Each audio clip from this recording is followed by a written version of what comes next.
Good.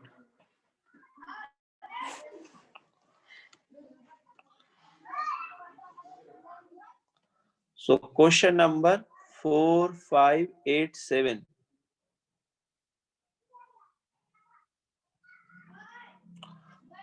Okay. This is mentioned in miscellaneous question exercise. Question number 4.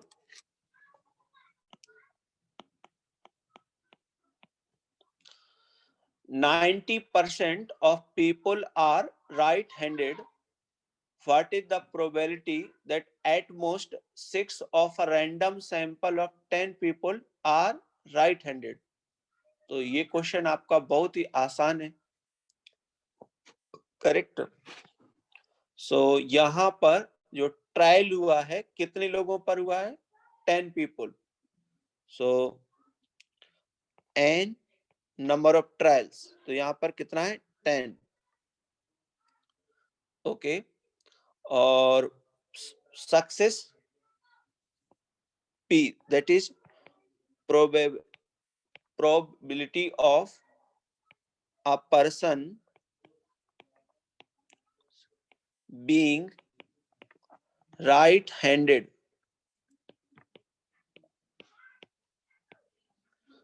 कितना है इसका? 90% chance है। It means 9/10। सो क्यू इससे आप इजी से निकाल सकते हैं। सो क्यू आपको हो जाएगा 1 - p। So this value come 0.1। probability of probability that at most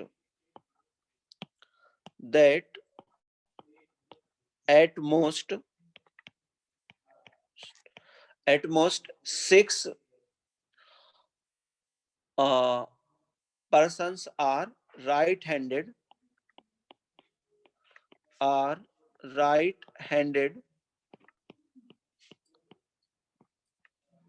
देखिए इसको कैसे करेंगे? एट मोस्ट मीन्स मैक्सिमम 6 होना चाहिए, तो आप मिनिमम 0 से ले सकते हैं। 6c0 p raise to the power 0 q raise to the power 6 plus 6c1 p raise to the power 5 q raise to the power p raise to the power 1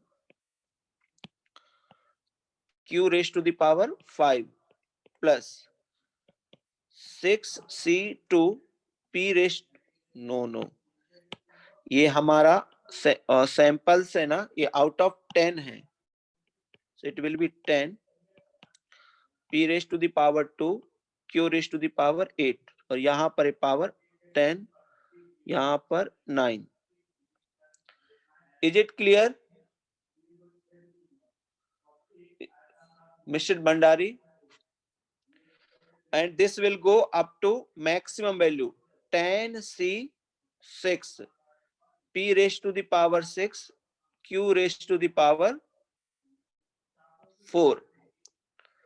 सो आप देख सकते हैं 7 वैल्यू ये आएंगे, और या आप इसको 1 माइनस ऐसे भी कर सकते हैं 10c10 p raised to the power 10 plus 10c9 p raised to the power 9 q raised to the power 1 10c8 p to the power 8 q raised to power 2 plus 10c7 p raised to the power 7 q raised to power 3.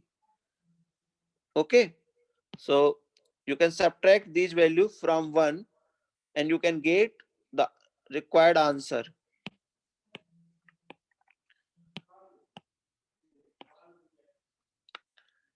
Yes, okay. याना है some doubt? याना? Sir अगर इसे normal method से करेंगे तो वो हो जाएगा? Normal method से नहीं, at most 6 person are right handed. अभी 1 पर्सन राइट हैंडेड है, सो कर सकते, लेकिन वो थोड़ा लेंदी जाएगा, मैं आपको बता सकता हूँ।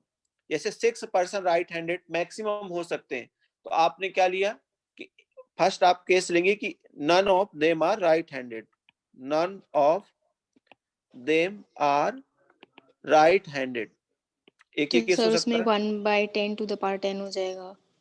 करेक्ट, तो 1/10, 1/10 6% आपने लिए हैं,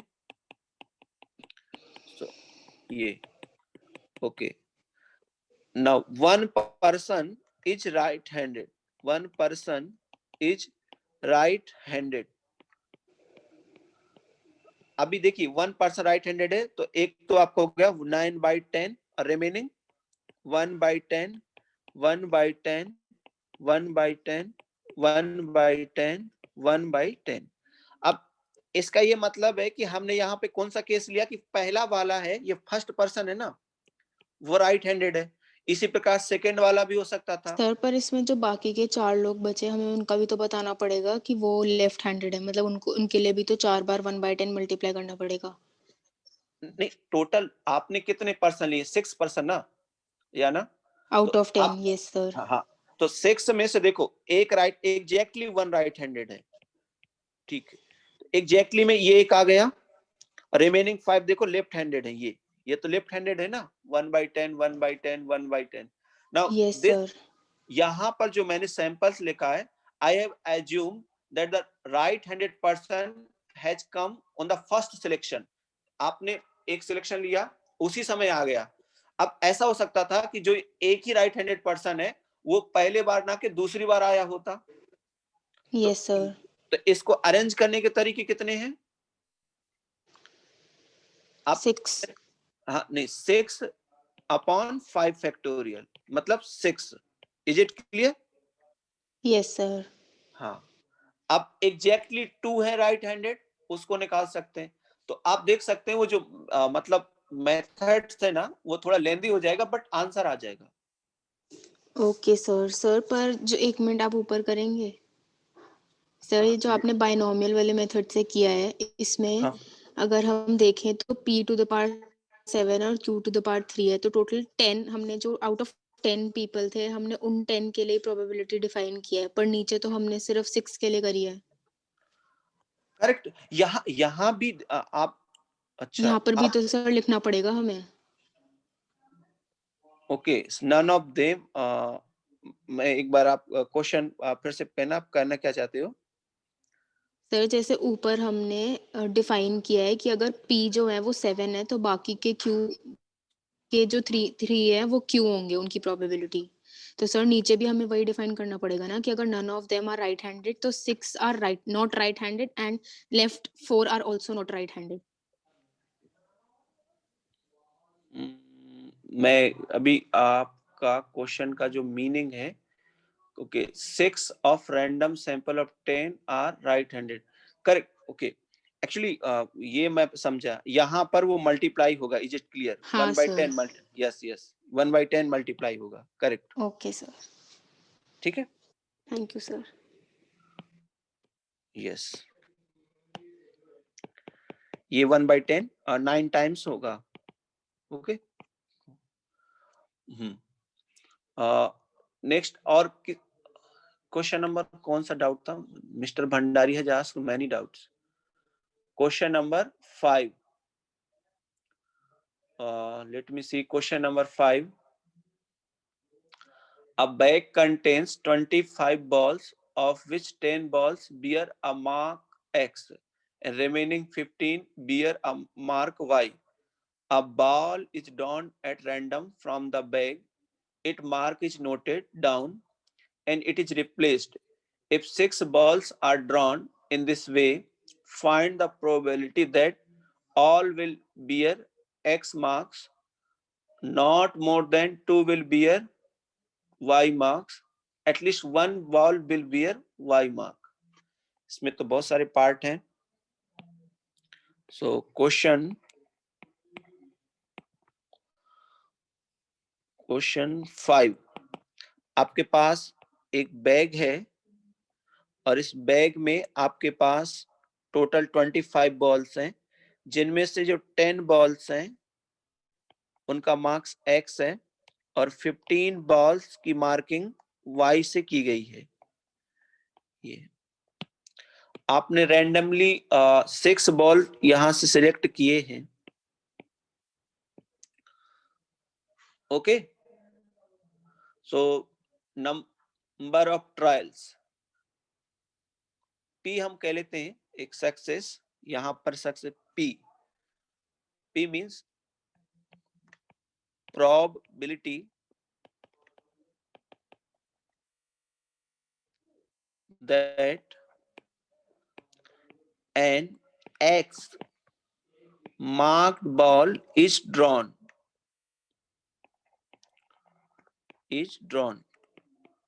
तो आपके पास टोटल कितने बॉल्स हैं मार्क्स जो जिनके पर X मार्किंग है, तो वो 10 है और total number of balls 25. So it will come 2/5. Subsequently Q का value 1 minus P. So 1 minus 2/5. So this value will come 3/5. Okay. Okay. N the number of trials. तो आपने कितनी balls Lee? 6 balls. Is it clear? So in the first part आपको probability निकालना है that all balls have X. ठीक है, so 6 में out of 6 क्या होनी चाहिए? वो आपकी मार्किंग होनी चाहिए X के साथ. So success raised to the power 6, Q raised to power 0, 6C6 1, and P that is 2/5 raised to the power 6. आप इसको ऐसे ही रख सकते हैं, आप उसको सिंप्लीफाई भी कर सकते हैं.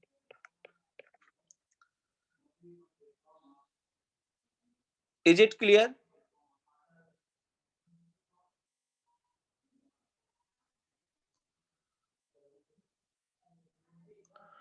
Mr. Bhandari, is it clear now to you? Yes, Mr. Bhandari. No, just I want to check whether this person is here. Okay.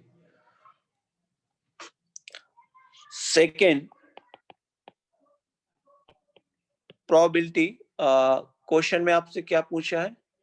Second part में, not more than 2 bear y marks. Probability that not more than 2 bear y mark. 2 से अधिक पर आपका y नहीं होना चाहिए. इसी को अगर मैं x में कन्वर्ट करूं तो probability that not less than 4 bear x marks. 6 से कम नहीं होना चाहिए. करेक्ट, सॉरी 4 से कम नहीं होना चाहिए. वहां पर था, यहां देखिए, यहां पे y मार्क्स था तो कितने होने चाहिए? 2. और यहां पर मैंने x में किया तो 6 में सब्ट्रैक्ट कर दिया तो ये 4 आ गया. तो 6C4 P raised to the power 4 Q raised to power 0. 6C5 P raised to the power 5Q plus 6C6 P raised to power 6. Calculation के लिए आप 6C4 आप पहले कॉमन ले सकते हैं, जैसे P raised to the power 4 common है, 6C4 Q raised to power 2. Just simplify करने के लिए 6C5 PQ 6C6 P square P 2/5 raised to power 4. 6C4 6 into 5 2 into 1 Q 3/5 raised to the power 2 plus 6c5 6 2 by 5 q 3 by 5 plus 1 3 by 5 raised to the power 2.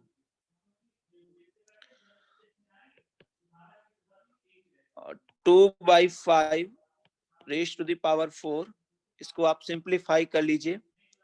सो ये आपका 3, एक 5 से यहाँ का square cancel हो जाएगा.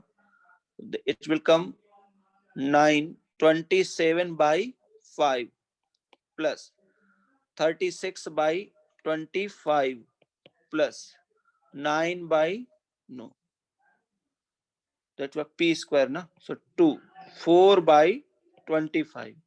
This is 4. In the last, the numerator part is 4. Now take the LCM of 625. यहां पर आप 25 का LCM लेंगे, इसको मल्टीप्लाई कीजिए. 27 into 5 135 plus 36 plus 4 16 upon 625 into now you can do this very easily. 36 plus 4 40 175 by 25. ये तो exactly divisible by है 7. So 7 16 into 7 112 625. I hope कि आपको सेकेंड पार्ट क्लियर है. नहीं प्रियम, आज हम डाउट्स भी ले रहे हैं और हम जेई के क्वेश्चन करेंगे. तो जो लास्ट क्लास का होमवर्क था उसके जो बच्चों के डाउट्स है वो मैं ले रहा हूं.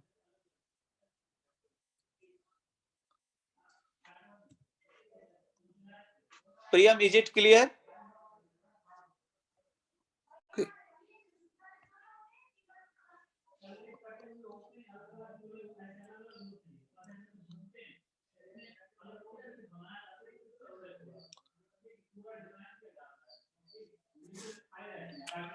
Okay.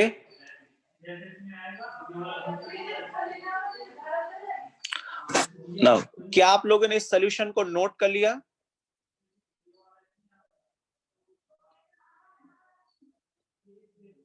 Students, let me know, click on yes. See only the words का उन्हीं का डिफरेंस है, अदरवाइज ये क्वेश्चन की जो थ्योरी है वेरी इजी है. Third, probability that at least one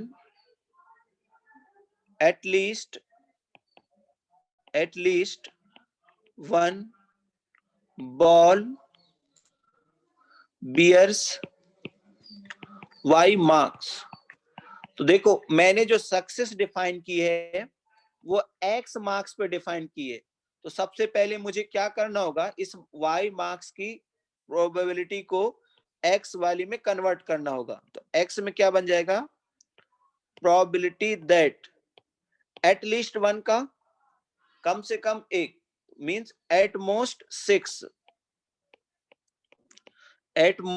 6 ball bear x marks. अब इसको कैसे कर सकते हैं, 1 minus probability that at most 6 ball will bear x marks. No, 1 ball bear at least, so here it will come 5. At least 1 ball पे होना चाहिए y marks. तो एट मोस्ट कितने पर हो सकता है, 5 पर, क्योंकि टोटल बॉल आपके पास कितने हैं, 6 है. Student, is it clear? देखो आपके पास टोटल है 6 बॉल.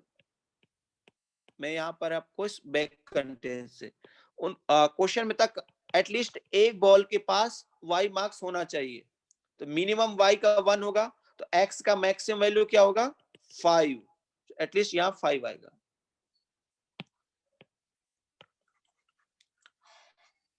इसको आप अगर 1 माइनस में लिखेंगे दैट एट मोस्ट 5, तो या अगर अब जाएंगे 6C0 6C1 up to 6C5, probability that exactly 6 ball bear X marks 1 minus 6C6 P raised to power 6 Q raised to power 0, 1 minus 6C6 1 P 2 by 5 raised to power 6 1, then this will come 1 minus 2 by 5 raised to the power 6. I hope कि third part का भी आपको clear हो गया होगा।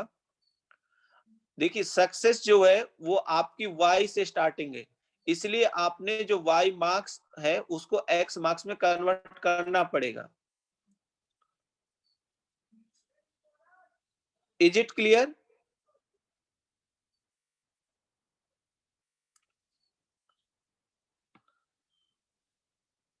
Mister Bhandari, आपकी ओर से कोई रिप्लाई ही नहीं आ रहा कि आपको क्लियर है या नहीं है, आल्दो आपके ये डाउट्स थे।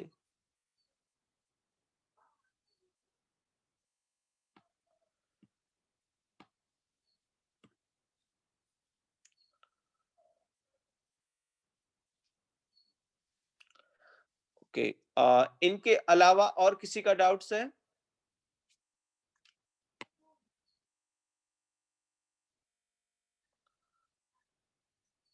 स्टूडेंट्स, आपका कोई और डाउट्स है?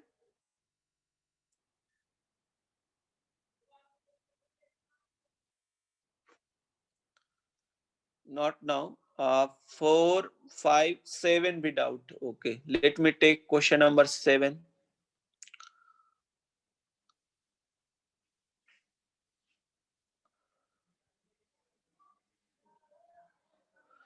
A die is thrown again and again until 3 6 are obtained. Find the probability of obtaining the third 6 in the 6th row of the die.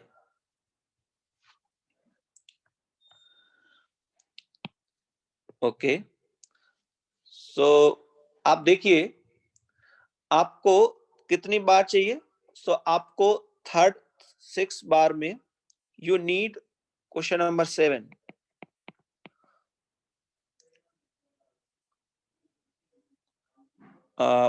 हमको जरूरत क्या है?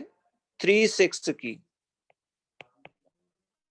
ओके, और कितने में चाहिए? आउट ऑफ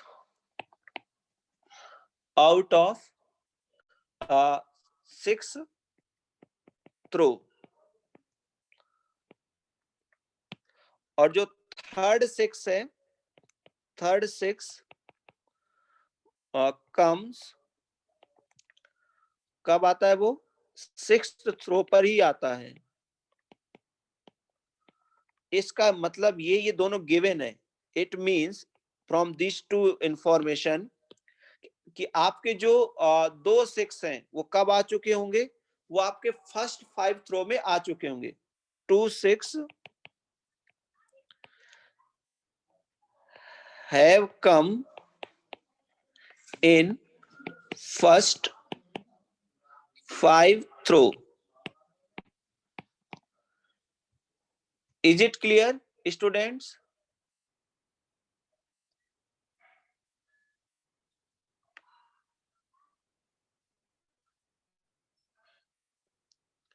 क्या आपको यहां से क्लियर हुआ?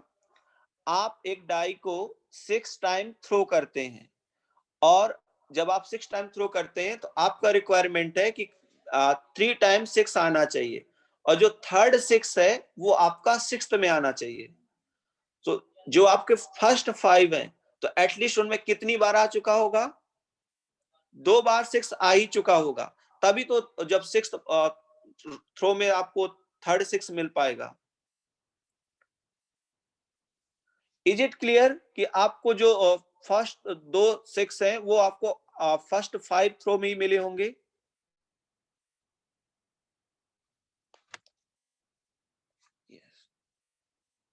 तो नाउ अब मैं निकालता हूं कि आपके जो फर्स्ट हैं दो, वो कितनी बार में आ सकते हैं। तो अब कैसा हो सकता है कि वो फर्स्ट में आए, देन सेकंड में आए। Okay, so let I take two events. Event A, यहां पर जो इवेंट ए है वो ये सेव कर रहा है कि जो आपका 6 है, event of obtaining 2 6 in the first 5 throw, first 5 throw. B, event of obtaining third 6 in the 6th throw. और जब ये दोनों एक साथ होंगे तभी मेरा काम बनेगा, तो ये दोनों ही होने चाहिए, ए इंटरसेक्शन बी। अब आप देख सकते हैं इंडिपेंडेंट इवेंट है, तो P of A into P of B। किसी एक थ्रो में 6 का आना, B क्या है, किसी एक थ्रो में 6 का आना, क्योंकि 6 थ्रो में ही 6 को आना है। तो P भी तो बहुत आसान है, आप सीधे लिख सकते हैं 1/6। नाउ PA चाहिए आपको। Is it clear?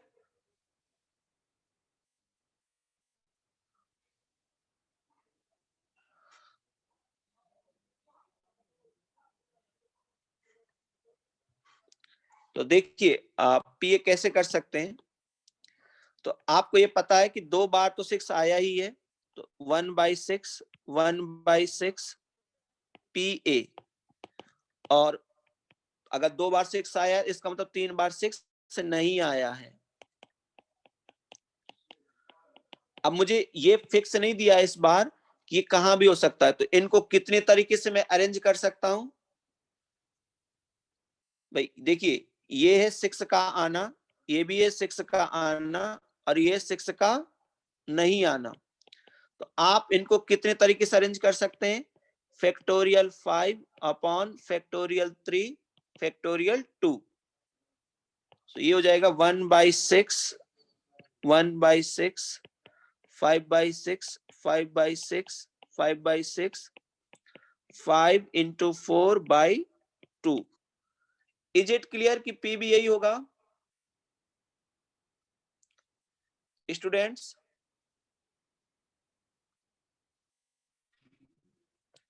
और अगर आप बाइनोमियल से लिखना चाहें तो कैसे लिख सकते हैं, 5C2 1/6 raised to the power 2 5/6 raised to the power 3। Okay, click on yes अगर आपको क्लियर हो गया हो। बस इन दोनों को मल्टीप्लाई करा दीजिए, आपका आंसर आ जाएगा। सो P A intersection B will be PA into PB। So 5 into 4/2 1/6 raised to the power 2 5/6 raised to the power 3 into PB 1/6। Simplify करने पर ये 10 5 raised to the power 3 6 raised to the power 6। ये आपका answer आ गया। Okay mister Bhandari, is it clear? Clear, have you noted it?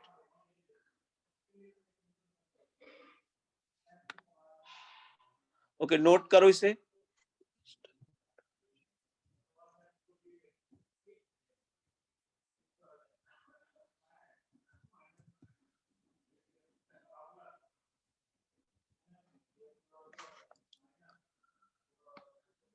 Pratyush तुम्हारे कोई doubt नहीं है? Pratyush is left. Okay, starting का आपको एक किसी डाई के 6 थ्रो में से 3 6 चाहिए और जो थर्ड 6 है वो 6 थ्रो में ही आना चाहिए। तो इसका ये मीनिंग हुआ कि जो पहले के 2 6 हैं वो फर्स्ट 5 थ्रो में ही आए होंगे।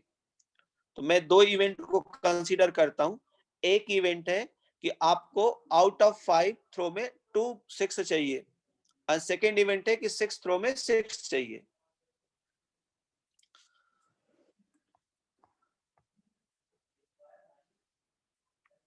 भंडारी, क्लिक ऑन यस और चैट। आप सब लोग जेई के क्वेश्चन को, जिन लोगों के कोई डाउट्स नहीं है तो असाइनमेंट फोल्डर में आपको प्रीवियस ईयर AIEEE और जेई के क्वेश्चंस अपलोडेड है, तो just solve them, late me no अगर आपको कोई डाउट्स है। गुड, जब तक मैं एक्सरसाइज ले लेता हूं। क्वेश्चंस 8 हो गया, 7, then you have doubt on 8।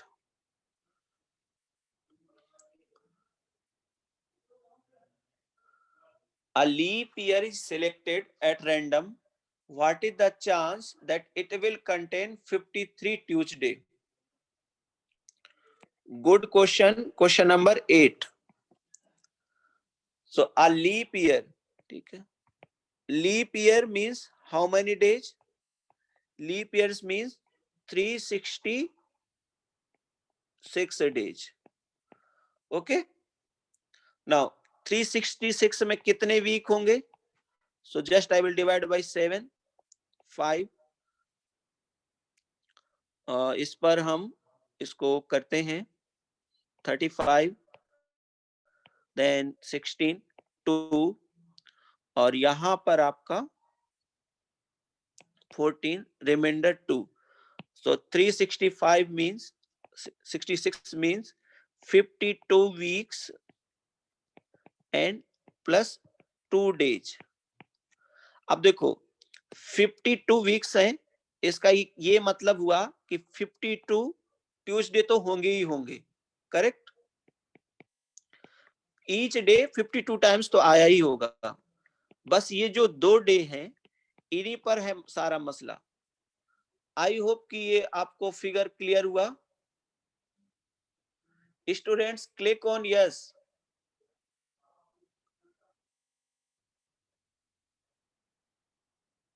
Okay, मैं ये क्वेश्चन को सॉल्व कर देता हूं। सो 52 ट्यूसडे है, आपको कितने चाहिए? आपको निकालनी प्रोबेबिलिटी ऑफ 53 ट्यूसडे। अगर जो ये 2 रिमेनिंग के डेज हैं, अगर इनमें से कोई एक डेज ट्यूसडे हो जाएगा तो आपका क्या हो सकता है? आपका काम बन जाएगा, क्योंकि आपको कितने चाहिए थे? 53। तो ऑलरेडी 52 आपके पास हैं, क्योंकि 52 वीक तो निकल के ही आए हैं। जो ये 2 रिमेनिंग के डेज है, अगर इनमें से कोई एक ट्यूसडे हो गया तो आपका काम बन गया। अब देखिए, ये जो बाकी की जो 2 दिन है ये क्या क्या हो सकते हैं? ऐसा हो सकता है कि ये दोनों संडे मंडे हो, या मंडे ट्यूसडे हो, या ट्यूसडे वेडनेसडे हो, वेडनेसडे थर्सडे हो, थर्सडे फ्राइडे हो, फ्राइडे सैटरडे हो, या सैटरडे संडे, बट ये कंटिन्यूअस ही होंगे। आपके पास कौन कौन सी फेवरेबल कंडीशन है? ये और ये। सो कितने फेवरेबल? 2 out of 7। तो इसके कितने चांस है कि आपके पास 53 ट्यूसडे हो? 2/7। Is it clear students?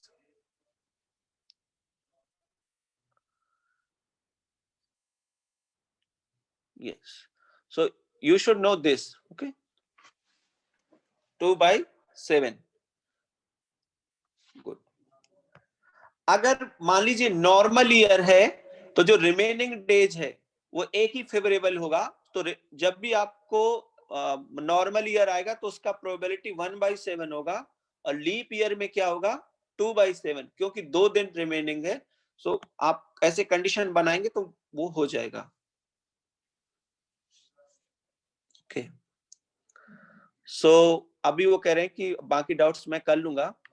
तो अब हम लोग जेई के क्वेश्चंस जो इस ईयर आए थे प्रोबेबिलिटी के, वो हम लोग करेंगे।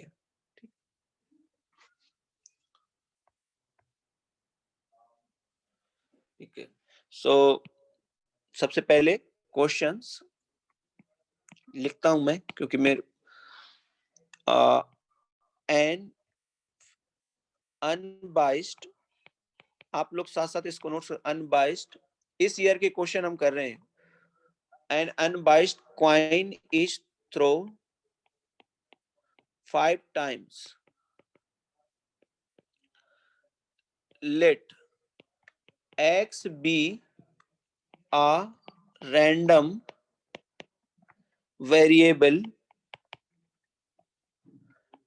and k be the value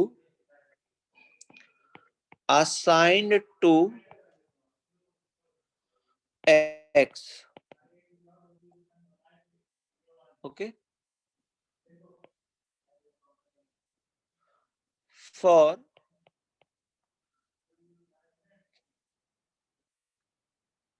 k equals to 3, 4, 5 times head occurs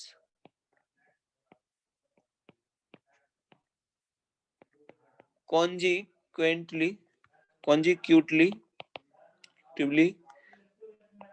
and otherwise the value of x is assigned -1.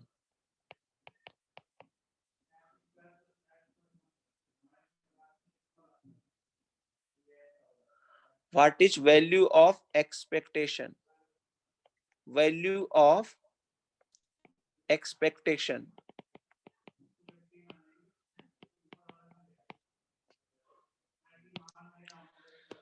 और आंसर आपके पास है 1/8 option B, -1/8 C, 3/8 D, -3/8।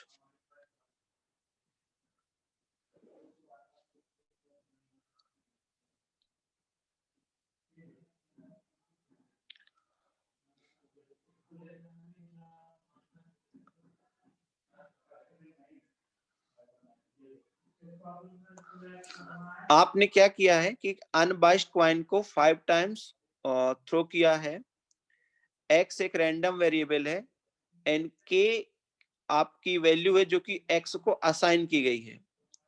For k equals to 3, 4, 5 times head occurs consecutively and otherwise the value of x is assigned k equals to -1.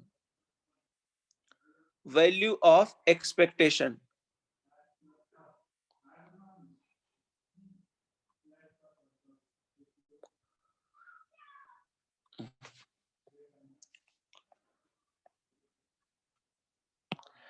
आप इसमें इस question को कीजिए।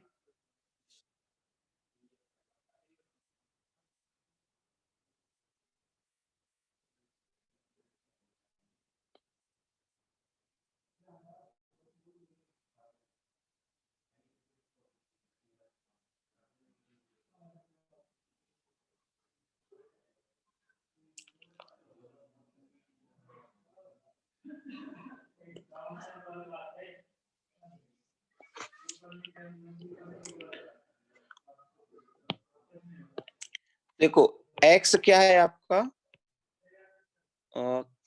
x है random variable and k is the value assigned to x. For k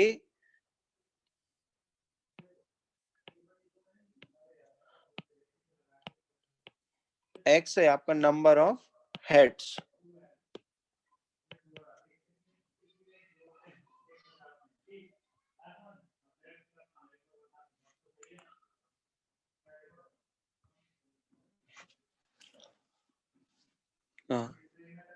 x equals to k, this is number of times head occur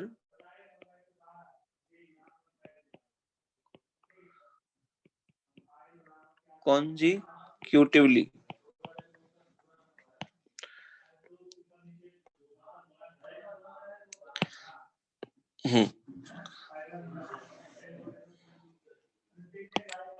ऐसा हो सकता है हमारा एक भी बार नहीं आए, एक बार आए, 2 बार आए, 3 बार आए, 4 बार आए और 5 बार आए। ठीक है, ये उसकी प्रोबेबिलिटी। Is it clear? जब एक भी बार हेड नहीं आया है तो टोटल सैंपल 1/32। एक बार आपका हेड आया है, इसका चांस कितने ऐसे चांस होंगे कि एक बार हेड आए आपको? स्टूडेंट्स, हेड आने के चांस एक बार,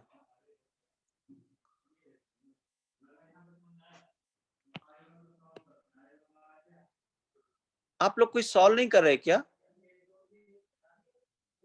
स्टार्ट कर देता हूं। अभी हमने ये निकाला, सो 11 ये वैल्यू क्या है के की? के जब 5 है तो वैल्यू इसकी स्टूडेंट्स क्या वैल्यू है? तब इसका वैल्यू है 5।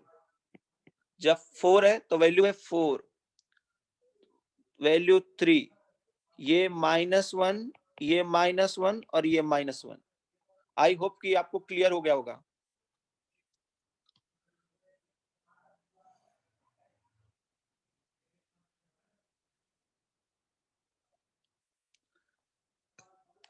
मुझे लैपटॉप से ज्वाइन करने पर ज्यादा सही रहेगा।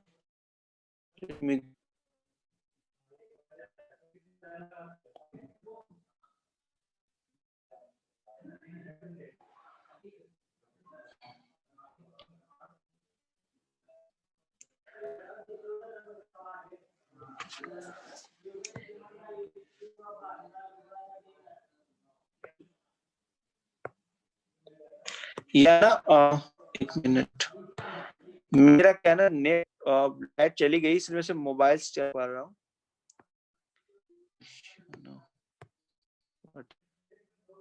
यस याना बोलिए। याना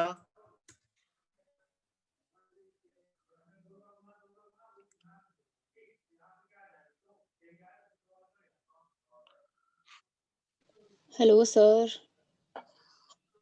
हाँ याना बोलिए। सर ये क्वेश्चन नहीं समझ आया, बिल्कुल भी नहीं आया।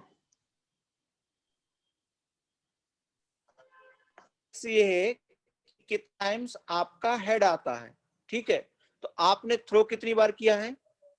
5 टाइम्स। 5 में 5 टाइम्स, हाँ 5 आने का चांस 1/32। तो इसका हाँ, तो देखो टोटल तो होंगे 1/32। अब 5 टाइम्स मतलब हर बार हेड ही आया होगा, एक यही हाँ बना ना। सर। Yes sir. ठीक है, अभी हम इस पर आते हैं। आप 4 टाइम्स हेड चाहिए, तो 4 टाइम हेड ऐसा ही हो सकता, तो ये एच एच आप यस सर। कॉन्सिक्वेंट लगातार आ जाएंगे पहले से या लास्ट में होंगे? तो दो ही केस हैं 32 में। Yes sir.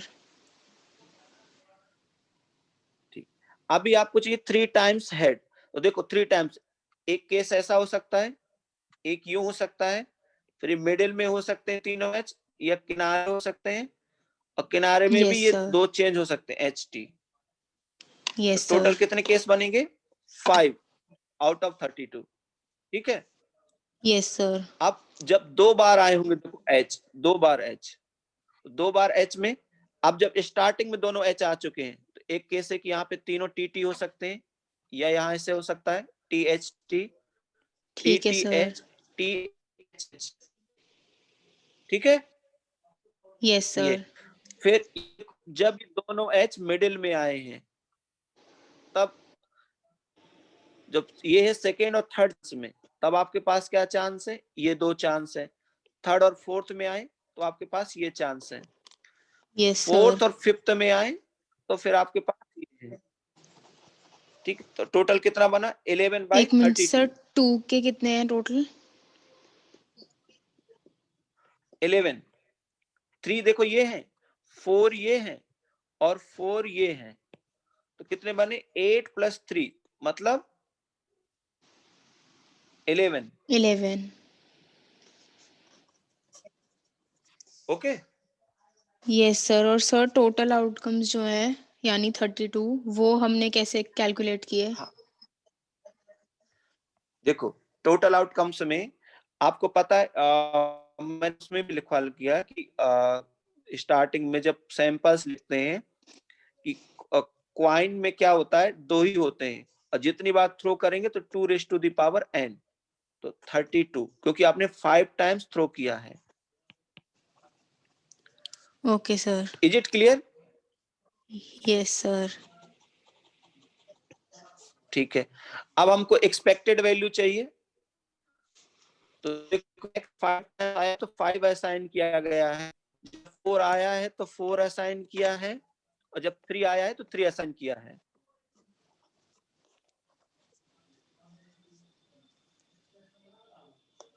और ये 12 कैसे आ गए हैं? तो देखो ये 12 आए हैं, 32 में से इसको ऐड करके सब्ट्रैक्ट कर दो तो आंसर आ जाएगा 12। ओके, अभी म्यू का value, so mu is summation of x px, इसको हल करना पड़ेगा आपको। सो पहला वैल्यू तो आपका -1, यहां तक अगर आपने नोट कर लिया हो,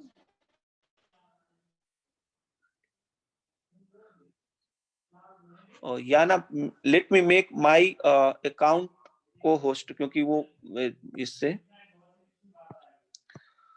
ऋषि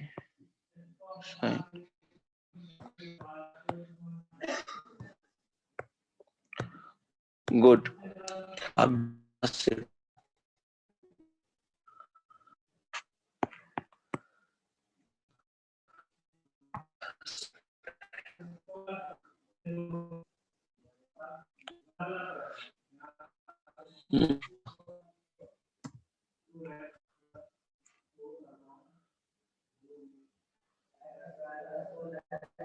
मुझे चैट कर दीजिएगा ऋषि कुमार पर, तो आप x तो वैल्यू पुट करते हैं, हम आज के ही क्वेश्चन ले पाएंगे, क्योंकि मेरा नेट चला गया है और पावर कट की वजह से। -1 और इसकी रिस्पॉन्ड